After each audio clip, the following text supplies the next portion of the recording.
من يهده الله فلا مضل له ومن يضلل فلا هادي له وأشهد أن لا إله إلا الله وحده لا شريك له وأشهد أن محمدا عبده ورسوله صلى الله عليه وعلى آله وصحبه أجمعين.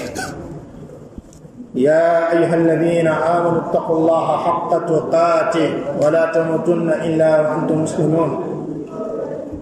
يا أيها الناس اتقوا ربكم الذي خلقكم من نفس واحدة وخلق منها زوجها وبث منهما رجالا كثيرا ونساء. اتقوا الله الذي تساءلون به والأرحام إن الله كان عليكم رقيبا. يا أيها الذين آمنوا اتقوا الله وقولوا قولا سديدا يصلح لكم أعمالكم ويغفر لكم ذنوبكم ومن يطع الله ورسوله فقد فاز فوزا عظيما. أما بعد فإن خير الكلام كلام الله وخير الهدي هدي محمد صلى الله عليه وسلم وشر الأمور محدثاتها فإن كل محدثة بدعة وكل بدعة ضلالة وكل ضلالة في النار. mbokki ginnaaw ba ñu sante borom bi subhanahu wa taala di julli ci yonentam Muhammad sallallahu alayhi wa sallam, ñi ngi wéy di jàngalante nawaqidul islam, mooy mbir yi nga xam ne mbir yi nga xamante ne dafay toj ngëmu nit ki di yàq lislaam. jotoon nañ ci jàngalante an-naqid al-awwal wa an-naqid ath-thani, tey ñu war a jàngalante an-naqid ath-thalith, mooy ñetteel mbir bi nga xam ne dafay yàq pas-pas nit ki génnee ko ci li nga xamante ne mooy diine lislaam. qaala al-musannif rahimahullah rahmatan waasi'a an-naqid ath-thalith man lam yukaffir al-mushrikina aw shakka fi kufrihim aw saxaxa madhabahum kafar. cheikh bi nee na képp koo xamante ne doo yéefeerloo ña nga xamante ne mooy woy bokkaalekat yàlla yi, wala nga sikk sàkk ci seeni kéeféer, wala bokk nga jàpp ni la ñu nekk lu baax la, kafara kooku dafay weddi borom bi subhanahu wa taala, pas-pasam daal di yàqu, gëmum daal di toj. bul fàtte ne nag am nga li nga jàngoon ci wàllu qadiyatu takfir, ne dafa am ay shurut, am ay dawaabit, ne shurut yooyu képp ku mu daje ci yow mawaani daal di dàqoo si ngay nekk koo xamante ne ab yéeféer nga. te mbiru addu ci nit ñi yéeféer la waxoon nañ ne buntu boobu nekkul ku nekk moo ci war a at, waaye nga xam atta bi fas ko, loolu lañ la sant. waaye nag bu dara dem lu dul addu ci loolu, ñi ko war a defal iqaamatul hujja, munaqashat ñoom, kooku ahlul ilm la, mooy borom xam-xam yi nga xam ne seen xam-xam dafa màcc ci loolu. ni ki noonu ku war a jël décision finale yooyu mooy koo xamante ne alqaadi ash-shar'i bi nga xam ne waraahu as-sulta, ku nekk ci ginnaaw mooy nguur,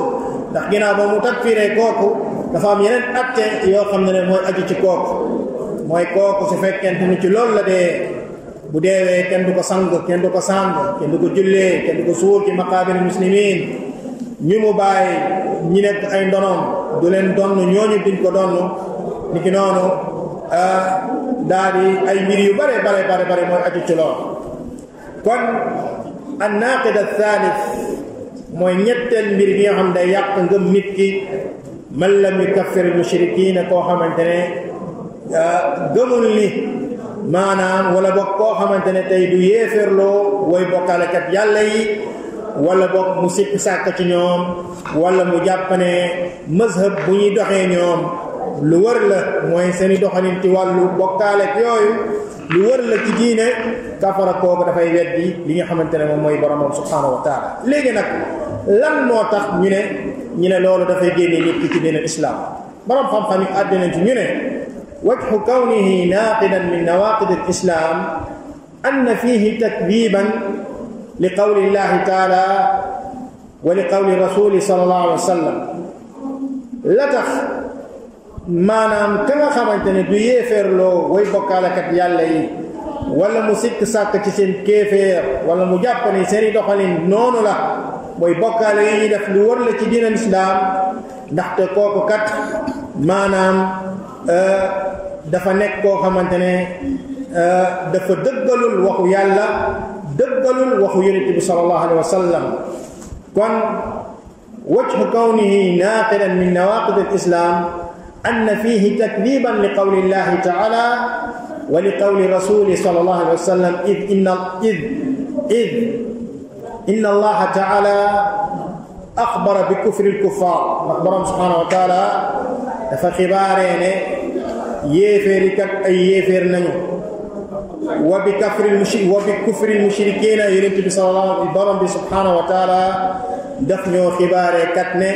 way bokkaale kat yàlla yi kat ay yéeféer nañu fa man lam yukaffir man kaffarahu Allah kon nag ginnaaw si loolu képp ku dul yéeféerloo koo xamante ne yàlla moo la yéeféerloo wala boog ki nga xamante ne gëmul ni ku yonent bi sallallahu alayhi wa sallam yéeféerloo kooku yéeféer la faqad kadaba Allah kon kooku weddina boromam subhanahu wa taala wa man kadaba Allah faqad kafar te képp koo xamante ne weddina borom bi subhanahu wa taala ñàkk dëggal waxam wala ñàkk dëggal yonent bi sallallahu alayhi wa sallam loolu ci boppam moo ko génne ci li nga xamante ne maanaam moo génne islam mafhum kon il faut nit ku nekk naaqit benn ci naaqit ci nawaqid islam moom mu xam wa ci kawnihi naaqit min nawaqid islam lan moo ko def yéeféer ki nga xamante ne du yéeféer loo way bokkaalekat yàlla yi ki nga xamante ne tamit gëmul ni ñoom ki nga xamante ne tamit dafa gëm ne ni seeni diine googu diine gu wër la donte ne ñu ngi nekk ci kufru donte ne ñu ngi nekk ci shirk nan la nekkee yéeféer c'est parce que kooku ci boppam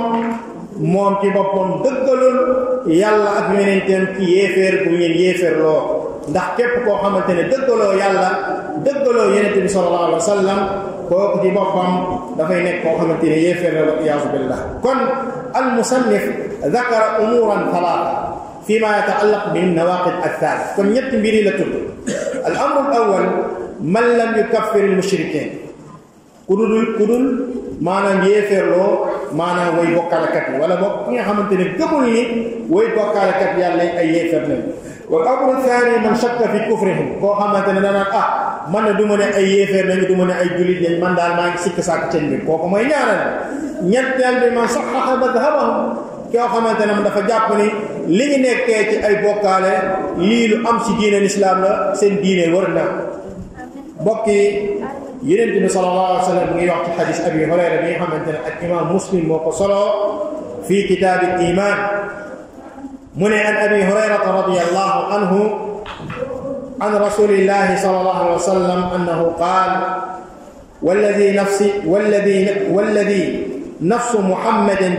والذي نفس محمد بيده لا يسمع بي أحد من هذه الأمة يهودي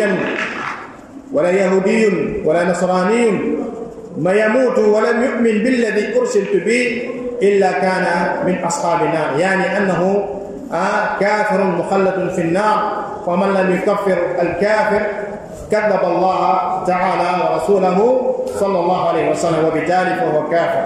فحديث بيني حديث أبي هريرة ينتبه صلى الله عليه وسلم دفوات يالا بي خمنا maanaam bakkanam bii mu ngi nekk ci loxo yàlla subhanahu wa taala yonent yàlla bi waat na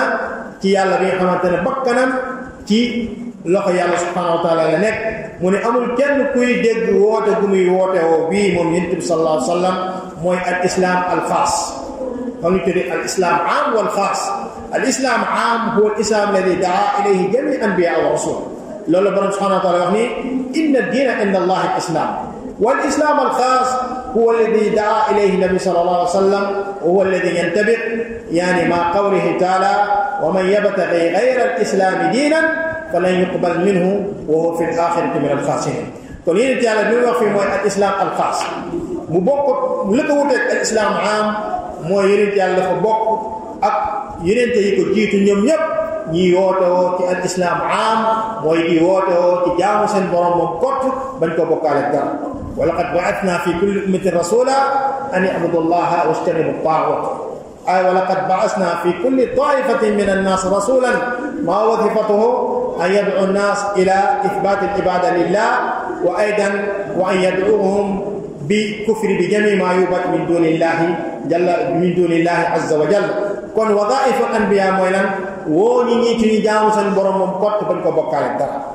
kon ñoom ñëpp dafa mel ni nga ne ay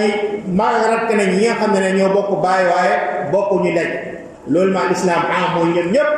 dëppoo nañu daje ci li nga xamante ne maanaam mooy al tawhid. li nga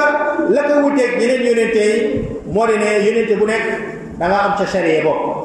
kon nasaraan seeg yahud ci nga xamante ne dañuy wax ni ñun gëm nañu tawhid bu Muusa daan woote woo wala gëm nañu tawhid bi nga xamante ne moom la Isa daan woote woo te mu dëpp tawhid bu yonent yàlla bi sallallahu alayhi wa sallam daan woote woo waaye ànd ak loolu nangul tënku ci sharia Muhammad sallallahu alayhi wa sallam ci julli juróom ci woor weeru koor ak diine woo la nga xamante ne yonent yàlla moom la andi te mu nekk diine daal di nasaxal yeneen diine yépp kon bu boobaa kon kooku dafay nekk koo xamante ne yéefar wa iyaazu billah. kon ki nga xamante ne balaghahu hujja min al yahud wa nasara koo xamante ne islam bu yonent yàlla dan woote woo te mu leen nañ ci boppam di askanaw diina nasaraan wala mu askanaw diina yahud ginnaaw ba nga xamante ne loolu leen na ci boppam mu lànk bañ a wuyu yonent yàlla bi ci daaw bu mu koy woo mooy woote bu ma koy woo ci mu gëm al islam al xaas mooy mu gëm tawhid bi nga xamante ne moom la yonent yàlla bi doon woote woo bokk Muusa ak Isa ànd ak loolu mu pratiqué diina yonent bi sallallahu alayhi wa sallam ci julli juróom ci joxe azaka ci woor weeru koor ak diina woo lépp loo xamante ne yonent yàlla bi sallallahu alayhi wa sallam diina woo na ko bu fekkente ne loolu leer na ci boppam bu lànk kooku su deewee dafay nekk koo xamante ne min ashaabi naar moo tax yonent yàlla nee na walladi nafsu muhammadin bi yadihi laa yasma bi ahadun min hadihi umma bi maana eesh ummati eesh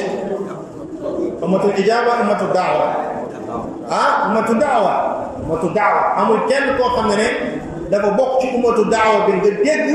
woote yonent bi sallallahu alayhi wa sallam boobu nga bokk ci yahuud yi wala nga bokk ci nasaraan si nga lànk bañ a tuub dugg ci diine islam dul boo deewee da ngay bokk ci ñoo xamante ne ay yéef min ashaabi naar ci ñoo xamante ne dañuy bokk ci waa ahlu naar mooy ci waa safara te ku ne xam na ni safara soosu mooy këru yéeféer yi ak way bokkaalekat yàlla yi ak ñoo xamante ne mulhiduun nañ mooy ñoo xamante ne gëmuñu yàlla subhanahu wa taala. kon foofu lu tax borom xam-xam yi andi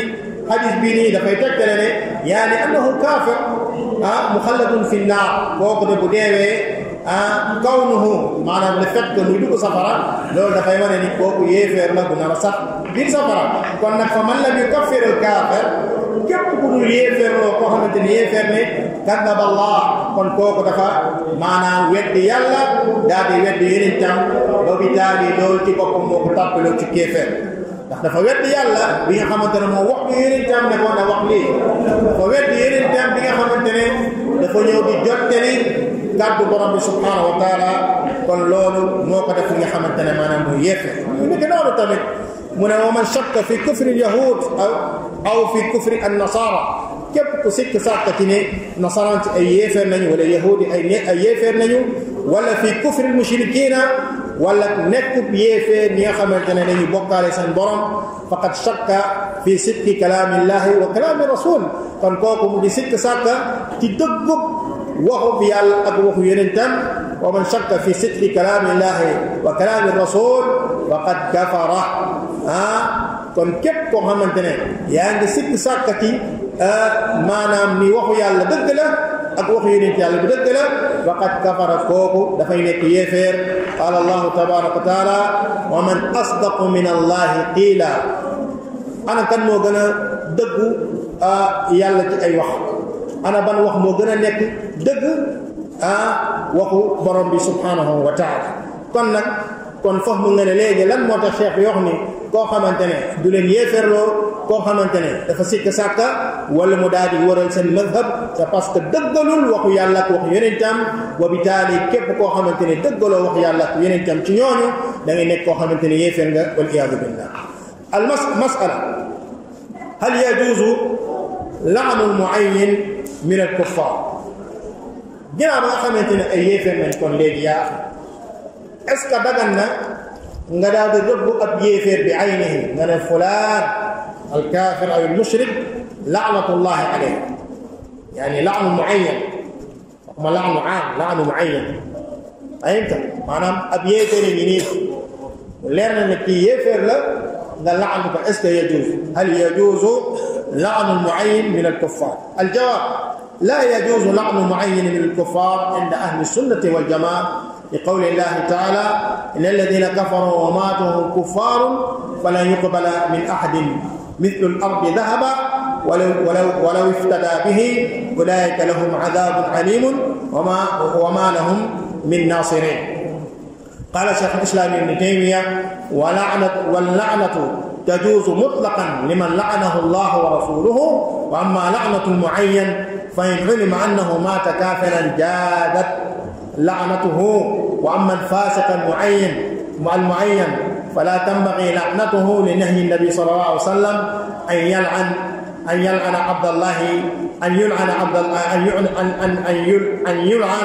عبد الله ابن حمار الذي كان يشرب الخمر مع أنه قد لعن شارب الخمر عموما مع أن في لعنة المعين إذا كان فاسقا أو داعيا إلى بدعته نزاع مجلد يعني مجموع الفتاوى في مجلد الثاني صفحة 11 و500 وكذلك في مجلد الثاني صفحة 5 في صفحة 35 بعد 300. أهل السنة بوكي dañoo wax ni daganul nit ki daal di rëbb ab yéeféer maanaam bi ay ni mun nga wax ni laanatullahi ala almushrikin laanatullahi ala alkuffar laanatullahi ala almalaaxida waaye nga laanu nit daal koy rëbb bi aynihi ahlu sunna dañuy wax ni laa yajuus lu tax borom bi nee na inna alladina kafaru wa maatu wa hum kuffar ñi nga xamante ne dañoo weddi seen borom ba neppi dee ci kéeféer kii deewagul ci kéeféer yaa axi yurja islaamuhum dégg falan yuqbala min ahadihim borom bi subhanahu wa taala mu ne ñooñu yàlla du nangu ci ñoom milkul ardi dahaba ñooñu donte la sax dañoo yoroon àdduna ni ci biiram ci wurus ñu daal koy joxe fi sabilillah yàlla subhanahu wa taala du nangu ci ñoom dara borom bi nee nag ulaayika lahum adabun alim ñooñu ñeel na leen mbugal gu tar wa ma lahum min nasirin te ëllëg yawm alqiyamati amul kenn kuy dox seen diggante di leen dimbale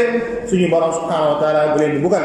kon yàlla fii dafa ne ñi nga xam dañoo nekk ay yéeféer ba noppi dee ci kéeféer googu kon tant que ñoom deewaguñ ci kéeféer googu ñu ngi nekk ay kufaar laa yajuuzu nga daan leen laan loolu la Cheikh Islam Taymiyya di wax fii nii mu ne wa laanatu tajuuzu mutlaqan liman laanahu Allah wa rasuluhu mu ne rëbb mën na nekk loo xamante ne lu ñu booye la comme nga ne fa laanatullahi ala alkafirin fa laanatullahi ala almushrikin fa laanatullahi ala kada wa kada moo yàlla rëbb yéeféer umuman yàlla rëbb way bokkaalekat yàlla umuman mutlaqan bañ a taayib wa amma laanatul muayyan kantaa nag rëbb koo xamante ne moom ci jëpp boppam la mu ne fa in ulima annahu maata kaafiran jaadat laanatuhu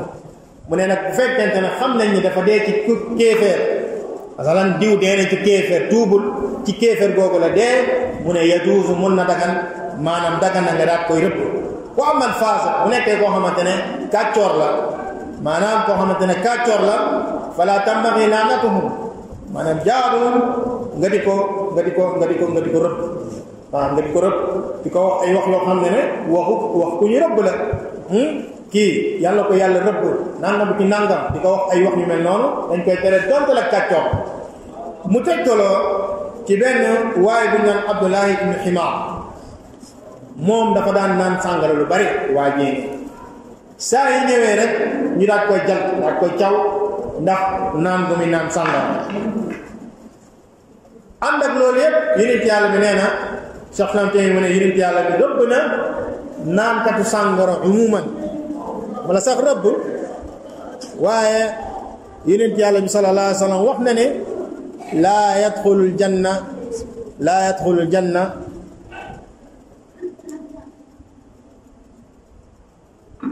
yonent bi sallallahu alayhi wa sallam wax na ci ay ahadith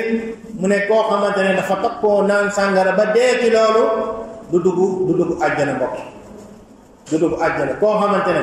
dafa takkoo di naan sàngara ba dee du dugg àjjana loolu nag mooy xukmu am borom bi subhanahu wa taala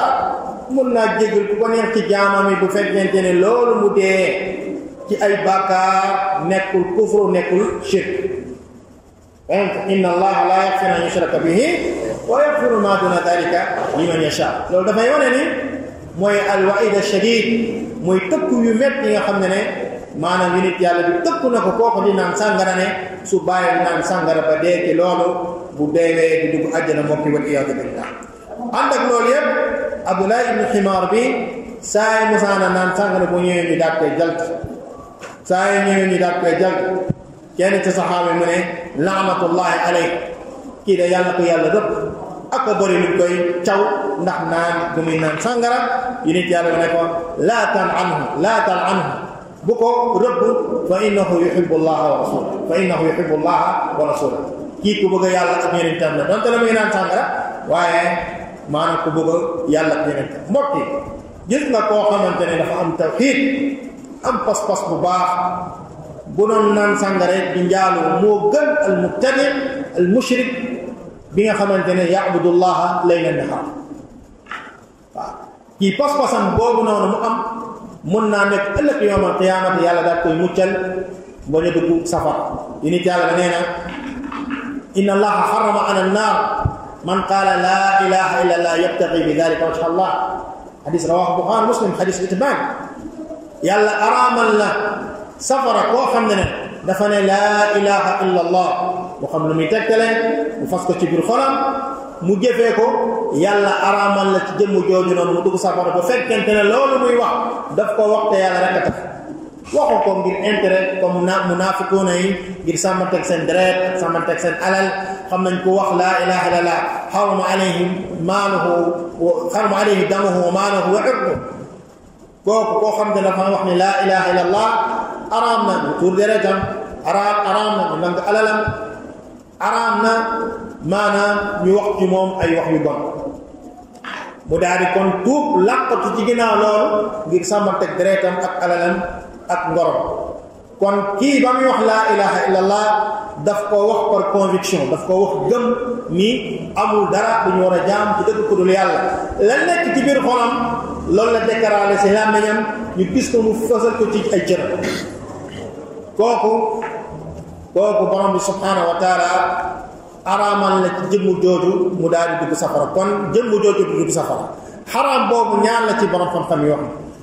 xaraamu duxul aw xaraamu alxulut mooy jëmm jooju borom bi décidé na ne jëmm yooyu du dugg safara mukk wala boog suñu borom subhanahu wa taala décidé na maanaam ni jëmm jooju du sax safara da nga wax kon nit ki bu xasee ba am tawxiid muy wax laa ilaha illallah bu xam ne muy tegtale mu fas ko ci biir xolam di jëfee loolu ba dee wa in zana wa in saraqa donte la doon sàcc donte la doon njaaloo kooku day dugg àjjana kooku su duggee safara tamit bis dina ñëw borom bi subhanahu wa taala mu ne génne leen ko ci safara mbokk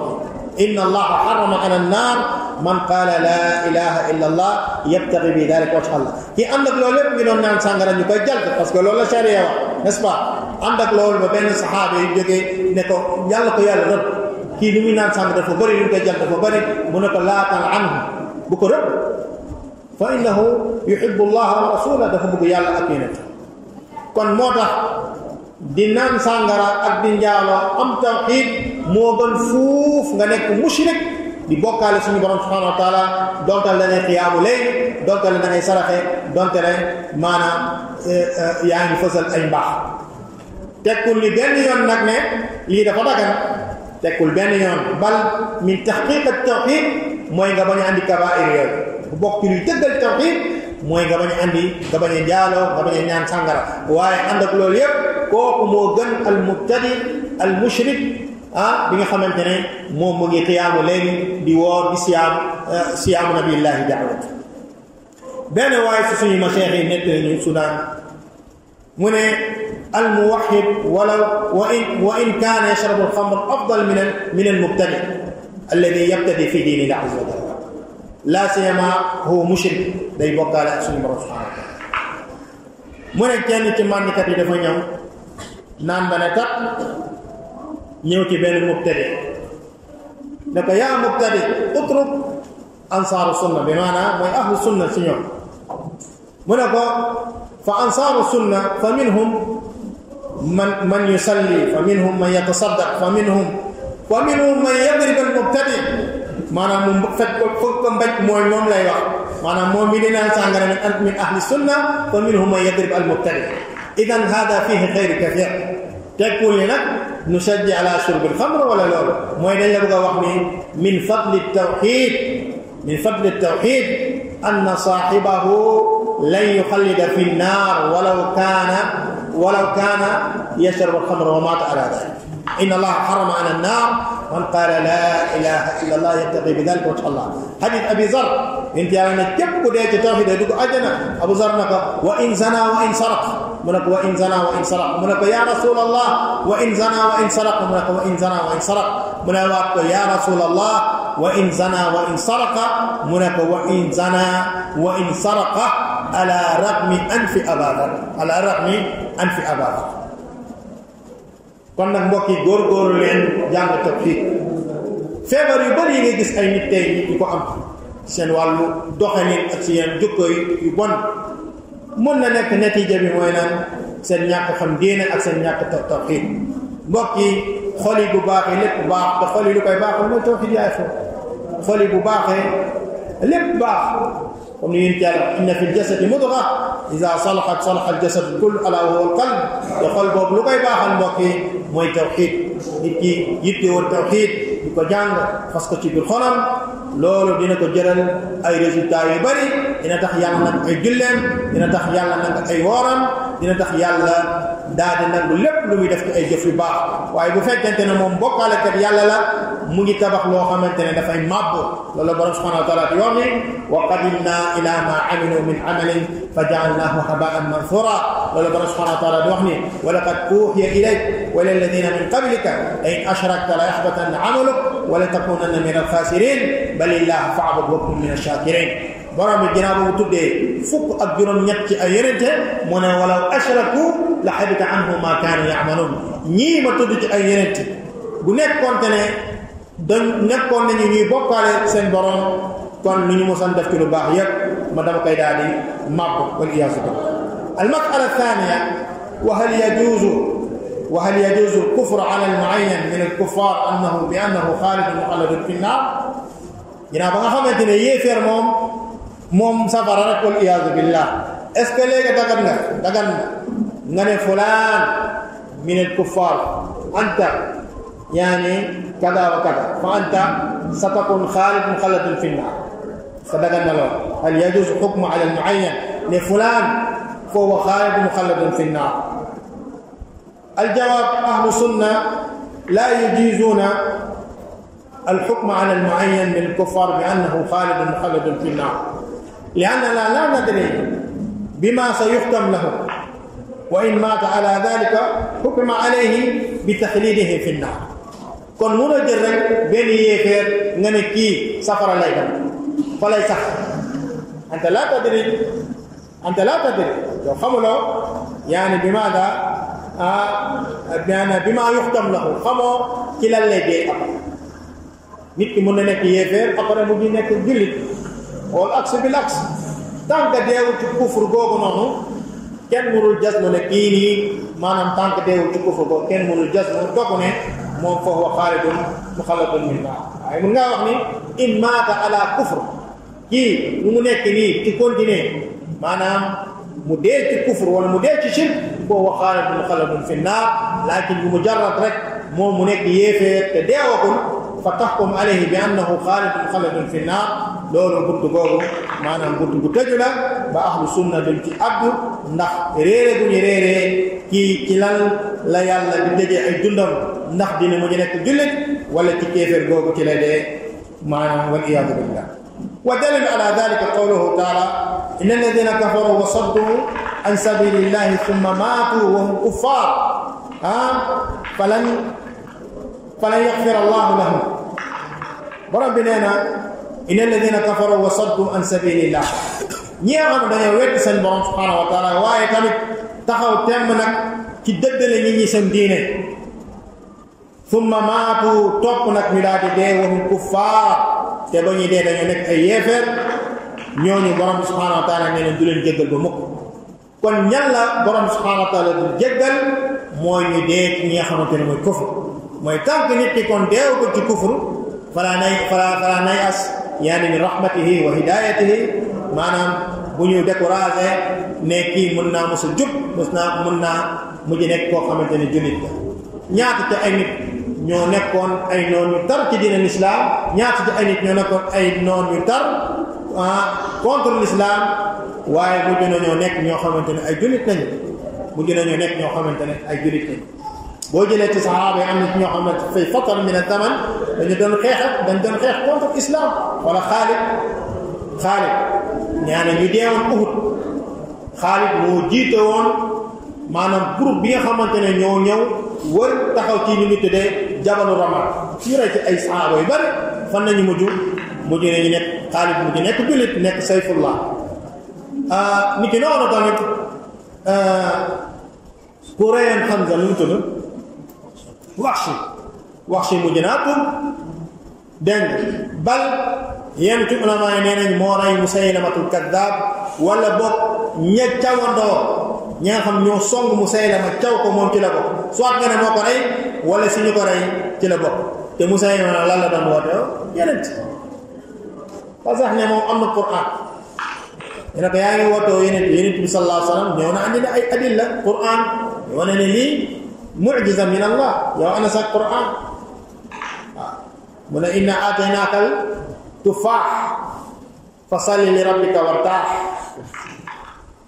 inna aataynaakal tufaax lan lay topp doo foofu inna aataynaakal kawsar saxiix inna aataynaakal tufaax fa salli li rabbika wartaax mooy jox nañ la comme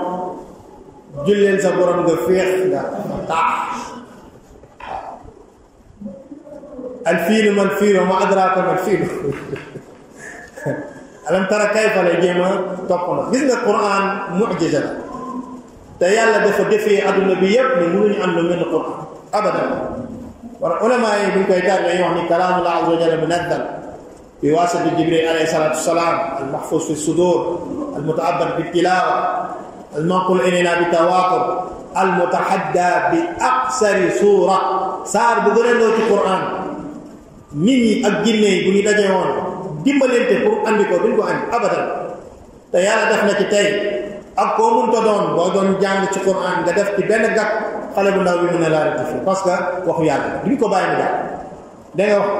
kon mu ngi noonu loolu dafa bokk ci mu'jizaatu Qur'an yénente bu nekk dafa am loolu la yàlla demee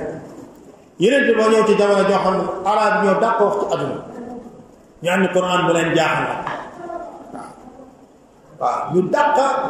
wax ci arab yi ba ñu dégloo Qur'an dañoo yéemu ci yàlla subhanahu wa taala mais lii di waxu doomu aadama lii di waxu doomu aadama kon mu ngi noonu ñu xamee ko noonu islam teguwul ci ay sentiment mbokk yi dafa tegu ci ay nusus shar'iyya dafa tegu ci ay textes yu leer naññ am ñu ko dégg-dégg bu mucc ayib ñu di ko jàng di ko transmettre ba mu egg ci ñun kon nag ñun dafa jaaru ñu déggee texte islamique yooyu comme ko yonent bi déggee woon ak saxaaba yi jàngale ko mu nekk ñu koy transmettre de génération en génération mu ne wa kadhalika ma saxaxa ma alayhi ahlul kufri wa ahli shirk képp koo xamante ne yéeféeri ni ñu nekkee nii ci seen kéeféer te jaamu leneen du dul yàlla koy bokkaale kat yi di bokkaale yàlla képp ku jàpp ne lu ñu nekk dëgg la wala nga rafetlu ko loolu ci boppam da lay génne ci diina islam wal iyaazu billah parce que loolu mooy ñàkk dëggal waxu yàlla ak waxu yonentam kon ñetti mbir yi la yaqulu hadihi madahib allati hum alayha kulluha xaq nga ne yéeféeri ak seen yoon yu ñu wute yépp kii di jaamu Buddha kii di jaamu Isa kii di jaamu Muusa kii di jaamu ay xërëm kii di jaamu nangam nga ne ñii ñëpp lu ñu nekkee nii dëgg la diine la waaw loolu ku ko wax yéeféer nga waliyaazu billah aw yaqulu hadihi adyan kulluha waxida masdaruha waxid wala nga ne diine yëpp benn la seen cosaan benn la parce que ñoom ñëpp lu ñu bëgg mooy affaire maanaam sellal ak yooyu loolu tam ku ko wax yéeféer nga waliyaazu billah aw yaqulu hadihi madahib allati hum alayha saxiha wala nga ne maanaam diine yi ñu nekk nii te nga xam dafa wuteeg diine l'islam ni diine yu wër la déedéet diine benn rek la mooy bu bàyyi ko ci borom subhanahu wa taala loolu la borom subhanahu wa taala wax ne inna diina inda allahi l'islam diine fa yàlla mooy l'islam diine jooju nag moom la Isa doon woote woo moom la Muusa doon woote woo noonu la yeneen yëpp doon woote woo leneen wute la mooy ku nekk ak sa sharia waaye tawhid bi benn la comme ni ko yonent bi sallallahu alayhi wa sallam wax ida saxaxa maa hum alayhi min al kufr faqad kafara kon bu fekkente ne nee na la ñu nekk ci kéefeer lu wër la lu valable la kon moom ci boppam dafay nekk yéefeer wa huna yani yatabayan laka xuturata aw xuturatu daawati ila wahdat al adyan kon loolu moo lay wane ni garaaw gu nekk ci woote ne ñun ñëpp benn diine la nga dégg ay nit di ko woote ne diine yëpp diine ibrahimiya la wahdatul adyan dañuy ñëw boole diine yëpp daf ko benn diine ndax yëpp mu ngi bàyyi ko ci diine ibrahimiya loolu kalaamu baatil wa daawa ila al kufr wa aydan adamu takfir al mushrikina yani mimman kafarahum allah wa rasuluhu loolu mooy woote woo loo xamante ne neen la waaye tam ñàkk yéeféerloo yeneen diine yi nga xam ne dafa waroog diine bi nga xamante ne moom la yàlla gërëm te mu tënku ci li nga xamante ne mooy tawhid ak topp sharia yeneen bi sallallahu alayhi wa sallam idan xaqiqatu hadihi da'wa تصحيح عبادة الله بغير هذه ديانات والله تعالى يقول ومن يبتغي غير الإسلام دينا فلن يقبل منه وهو في الآخرة من الخاسرين إذن حقيقة هذه دعوة تصحيح يعني عبادة الله بهذه الأديان mooy kon dëgg wootoo mooy lu ñu tuddee maanaam wahdatul adyan mooy bugg a wooteew ni diine yépp nekk benn diine maanaam te ku nekk di askanawoo ci beneen diine bu dul bokkut ak diine moromam loolu mënta nekk islam dafa ñëw folli diine yi ko jiitu woon yépp saxal ci tawhid googu andi sharia goo xamante ni yeneen yi tey andi wuñ ko wala la ñu andi woon mu am lu mu ci adopté leneen mu daat koy folli loolu mooy diine l'islam la ko boole ak yeneen diine yi ko jiitu woon mooy concerné na tawhid bi waaye sharia bi am na yu mu ci adopté waaye am na yoo xam dañ koo fonk kon nag ku bëgg diine bu valable mooy da ngay topp diine yi nit yàlla bi sallallahu alayhi wa sallam bu tegu ci jaamu sa borom moom kott bañ ko bokkale dara waaye tam lu mu andi ci sharia war a julli juróom nga respecté ko lu mu andi ci wàllu woor weeru koor nga respecté ko lu mu andi ci wàllu ahkaam yi ak ci wàllu zakat ak hajj nga respecté ko lu mu andi ci lépp loo xam ne sharia la moo xam ci wàllu jinaayaat moo xam ci wàllu ahkaamu talaaq ak ziwaaj yooyu yëpp nga daat koy diinoo mu nekk li nga xamante ne diine bu valable la fa yàlla subhanahu wa taala wala borom bi nee na wa man yabtaghi ghayra al islami diinan falan yuqbala minhu képp kuy sàkk beneen diine bu dul diine l'islam mooy al islam xaas buñ doon wax falan yuqbal minhu koo kenn ko nangul wa huwa fi l axirati min al xaasirin te ëllëg yowm al qiyamati dana bokk si ñoo xamante ne dañuy daal di perte kon woote woo maanaam dialogue islamo chrétien ngeen baal ma ci wax ji comme ni nga koy dégg ci dëkk bi ak feneen du fii rek ba ci Soudan ba ci yeneen dëkk yu bari ba ci ay Suuriya yi wootoo waxtatul adiyaan bu ko wootoo ne ñu ñëpp diine bi benn la ñu bokk yàlla bu ñu gëm ku nekk na gëm lu mu gëm diine yëpp wër na nangam loolu c'est faux c'est assez faux faraleer ñu noonu tekkiwul ni nag dañuy woote violence contre ñoom déedéet dégg maanaam dëkk bi ñoo ko bokk dañ leen war a woo ci li nga xamante ne mooy diine islam bu valable mu xam loolu ñu xam ne yenente yooyu ñu askanoo moo xam Isa la wala Muusa yenente bi sallallahu alayhi wa sallam dafa ñëw ngir mottali lu ñu nekkoon ñoom waaw yenente yàlla bi nee na moom dafa mel ni rek ku tabaxoon benn kër nga ne kër gi ak rafet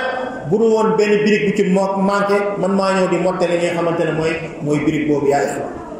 kon nag yenn daawa yi mooy dañoo bëgg a rey li ñu tuddee al wala wal bara ñu bëgg a rey ay wala wal bara bëgg a rey daawa bi waaw ne ku nekk na gëm lu mu gëm ku nekk na gëm lu mu gëm loolu tàkkul ni maanaam dañoo duñu na gëm li nga gëm te bul woote woo bu fekkee dañoo bëgg a wax ni ku nekk na gëm lu mu gëm yem fa mooy bu kenn woo kenn ci diine islam loolu baaxul waaw loolu baaxul waaw kon diine islam dañ ci woote woo expliquer nit ñi lii lan mooy diine islam ak yeneen ci lu ñu nekkoon convaincre nit ñi ñu dugg ci diine islam ndax seen teraanga ci àdduna ak ci alaxira ci loolu la nekk waaw kamisaaran waaw kon loolu moo aju ci wàllu an-naqid al-thalith aktafi bi hada ndax tey comme ni ngeen ko xamee ñu ngi nekkoon fii di shura depuis 9 heures ba tey ci wàllu luy doxal daawa bi ak suñu madrasa bi kon nag naktafi bi hada al-miqdar insha allah suñu dars bi di ñëw dugg ci an-naqid ar-rabi man i'taqada anna hadiy ghayr an-nabi sallallahu alayhi wa sallam akmal min hadiyihi aw hakama غير أو أن حكم غيره أحسن من حكمه فقد كفر والعياذ بالله وصلى الله على مصطفى المبعوث رحمة العالمين وآخر دعوانا الحمد لله